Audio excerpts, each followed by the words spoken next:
we put out a job description for a role of a human to work in the kitchen. Nobody applied. Literally zero applications. So we pulled it back and we rewrote it and said, you're going to be working with robots. 200 applications in the first day. Welcome to the Block and Tackle Show, hosted by Karl Block. Karl is a partner in the law firm of Loeb and Loeb here in Los Angeles, California. He'll be tackling some of the biggest issues in business today. Welcome to the show. And maybe most things at some point you could say, hey, this is cost effective, not just to fry stuff, but stuff that you need to grill. It might actually make sense to do that. And I guess what I'm getting at is that if you want to have a situation, particularly in a fast food restaurant, where a manager there just to make sure that customers are happy. I mean, and not like 50 years, but maybe in the next 10 years, where at a fast food restaurant, you don't have to have people taking the orders, grilling, frying, packaging, delivering to the customers. Isn't that right? I mean, we're already there. You're not going to get rid of humans in restaurants, nor would you want to, but you can create a better balance between the automation and the humans. I call that the semi-autonomous kitchen of the future, right? Where humans and robots successfully work together. And a lot of these are jobs that just people don't want. So like over the summer last year, the landlord in the building across the street from us said, I have this empty restaurant space and it's fully decked out, but I don't have a tenant. If I gave it to you for free, is there anything you could do with it? We were like, yeah, man, we can do something with that. Because our industry's talked about creating that automation where humans and robots work together for a long time. And there's been some blips on the radar, but nobody's really done it successfully at a full scale. And so we're like, screw it, let's do it. And we did. And that's one of the cool things about being at, a growth stage company is like you can move fast. You can't do that if you're at Facebook or Meta, right? And so we just decided we would do it. So we put Flippy in there. We put a burger robot in there. We put a robot that brings the food to your table. We put a kiosk where you pay with your face instead of a credit card and could do all your ordering there. And it was really great. It got a lot of attention, really raised our brand equity, I think, a lot. It was just a summer pop-up, so we did it for the summer. We forced all of our engineers working across the street in our robot lab in LA to have to work 2 lunch shifts with Flippy, and they all came away with just ideas and ideas because they build stuff the way engineers want to build it. You got to also include the frontline workers, and so this gave them an opportunity for that. However, all of that is to say, when we were ready to open the restaurant, we put out a job description for a role of a human to work in the kitchen. Nobody applied. Literally zero applications. So we pulled it back and we rewrote it and said, you're going to be working with robots. 200 applications in the first day. Wow. So that's what the evolution of labor is becoming. People want digital skills. They want to work with robots. They feel like that's upskilling. That improves the quality of their resume. They may not work at a fast food kitchen forever.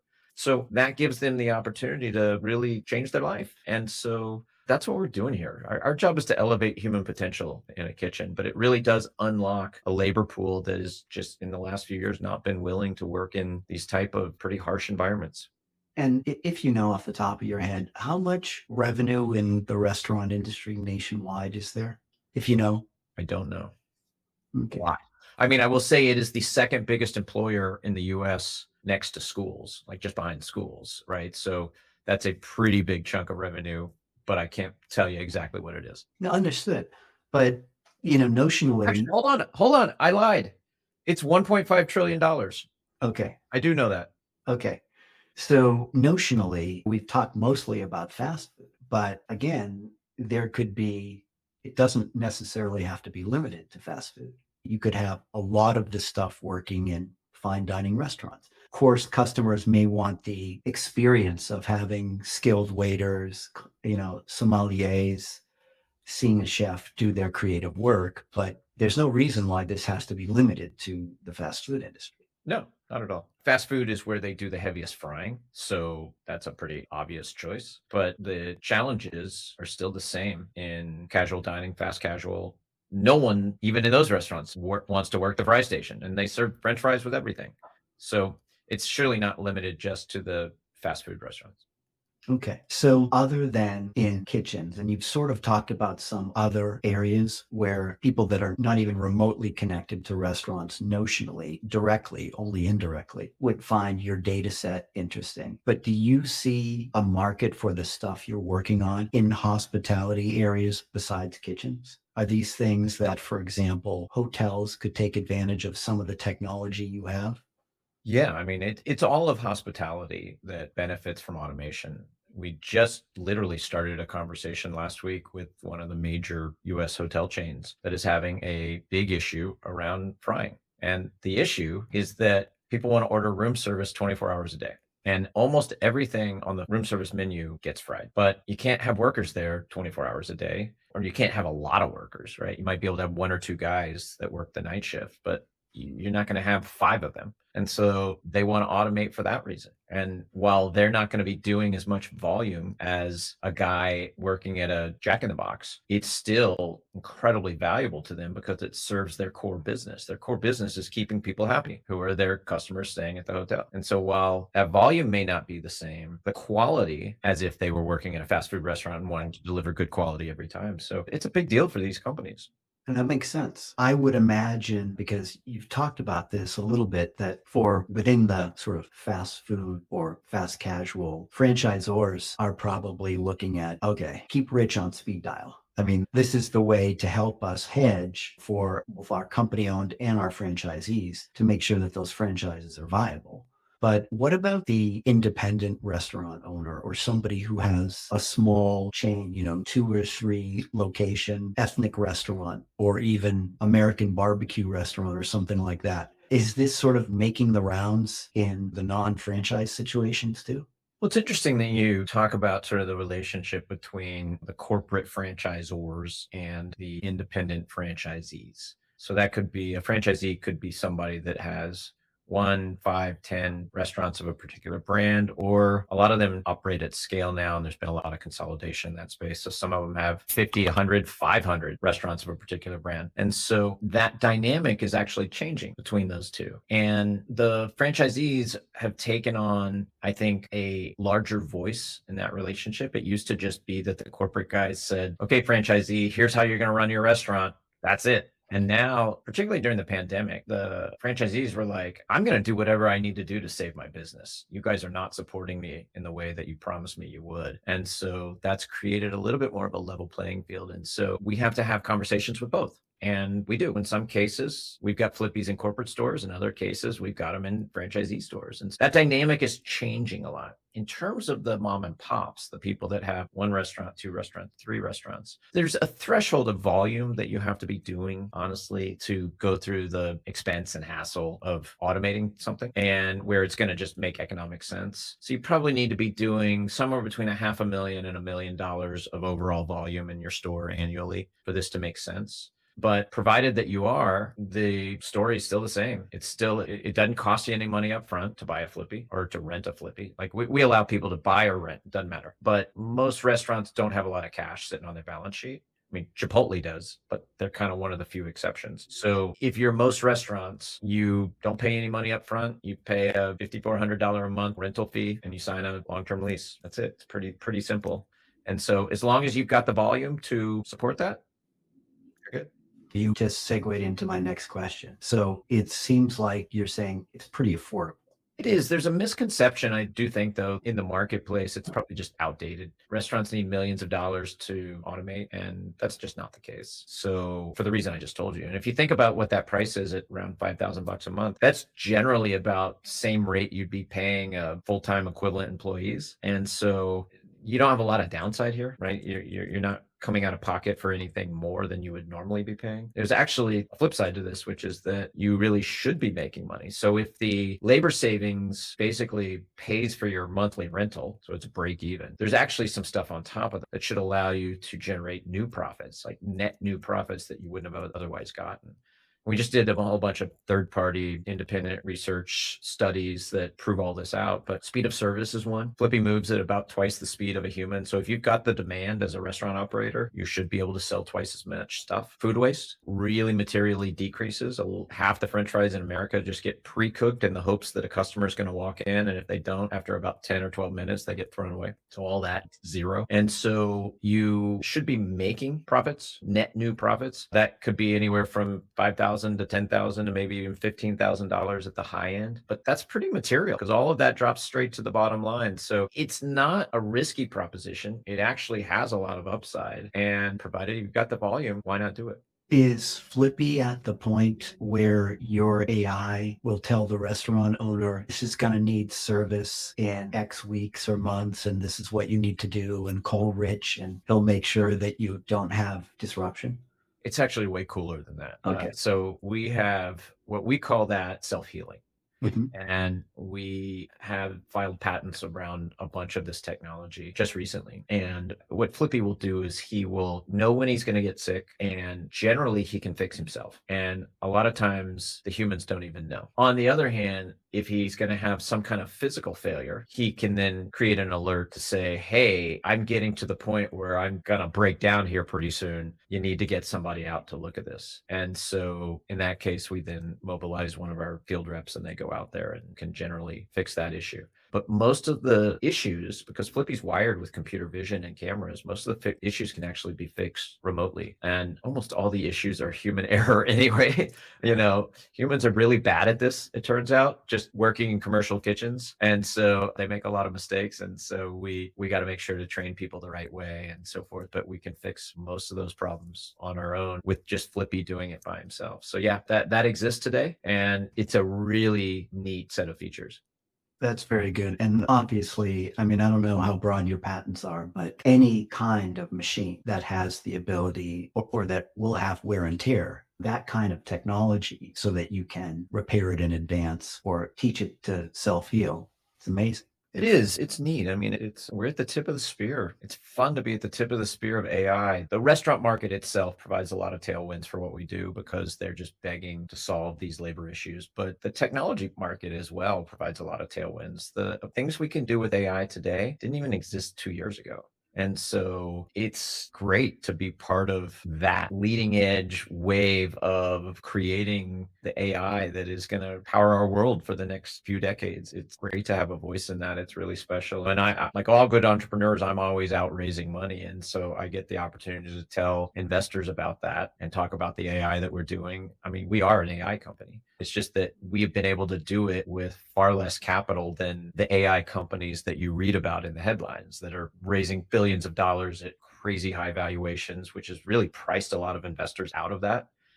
Unless you got in very early, a few years ago, you just can't stomach those size checks. And so then we come along and we get to talk about how we too are at the leading edge of AI, but we're doing it far more efficiently at kind of far lower check sizes. And it really makes it fun. Once again, you anticipated my next question. So you are, I mean, a fun little fact about your company, you are a major crowdfunding investment vehicle. What's that like to be like an industry leader in that too?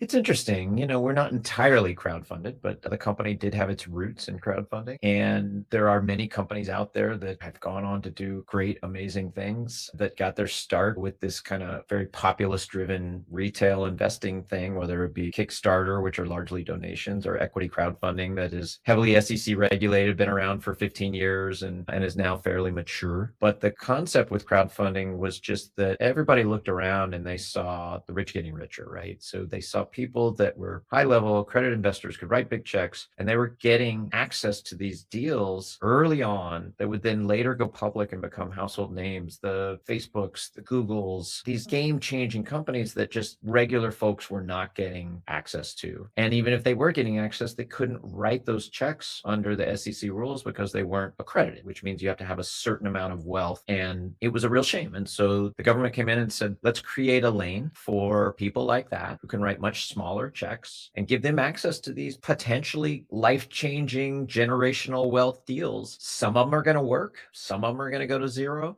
That's the investing world. That's what venture capitalists deal with every day. And so Miso took advantage of that early on in a really positive way. They created an army of investors that is now 40,000 people strong. Wow. It's the most successful equity crowdfunding company in the history of equity crowdfunding. Nobody's ever raised more, at least that we've found. And we marry that capital with sophisticated institutional capital and then sophisticated strategic capital. So we talked earlier about Ecolab. They're a $70 billion public company. They know how to make investments. They very smart money and they sit right alongside all those crowdfunding investors on our cap table. The difference is the crowdfunding investors have a really big megaphone. They run around and they talk to their friends, their family, Some of them are even restaurant operators, and they say, "Oh, I own a piece of this revolutionary new technology that's changing the face of commercial kitchens and restaurants."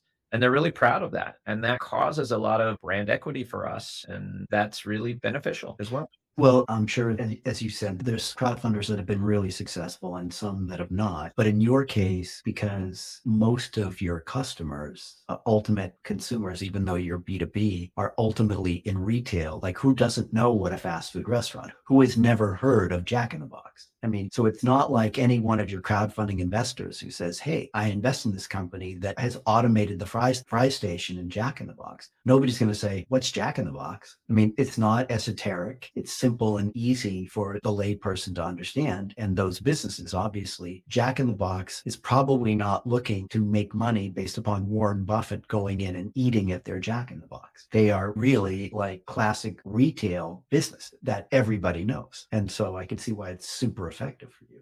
Well, I think you're right. Everybody knows restaurants, but everybody loves robots. You put Sure. those two together, the intersection is pretty interesting. It makes for a good video as well. But I think in the early days, it was a bit of a novelty because it was easy to understand. But with crowdfunding comes a lot of hassle for us as a company that actually benefits investors, particularly around transparency. I mean, you could put on your lawyer hat here, but we have to file annual audits. Those are publicly posted. There's no secrets that we get to have. We actually operate sort of like a mini public company in a lot of the filings that we have to do. It's not as high of a bar, but it's still a full open Komodo, and that benefits investors as well. And so the novelty kind of long ago wore off, and now they want to see velocity and growth and all the things that a regular investor does want to see. And we still allow people to invest from the crowd because we think that's part of the DNA of this business. And one of the things that makes it so interesting. So people can go to invest.misorobotics.com, and we kind of go through these cycles where we will have an open round and then we'll close it, catch our breath, reopen it. But we do that just to allow that train to keep rolling for people because it's really special. I think it is a really special way to raise capital. It's not the only way we raise capital. The institutional and the strategic capital partners that we have, and we'll be adding another tranche this year,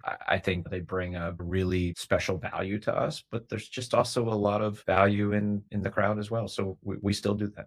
No, and look, as you said, you get brand equity for sure, and that doesn't happen for every business. So that's great. So you've talked about your strategic partners. So let's talk about, to some people, the granddaddy. The Ecolab's an amazing company and a big company, but then you have a partnership with this company called NVIDIA, which not everybody has a partner like NVIDIA. So why don't you tell the viewers and listeners a little bit about that? That's been a great partnership, which we've really leaned into. So one of the things that I've done since I've been here is we picked some real tier one, big public company strategic partners and leaned into those relationships.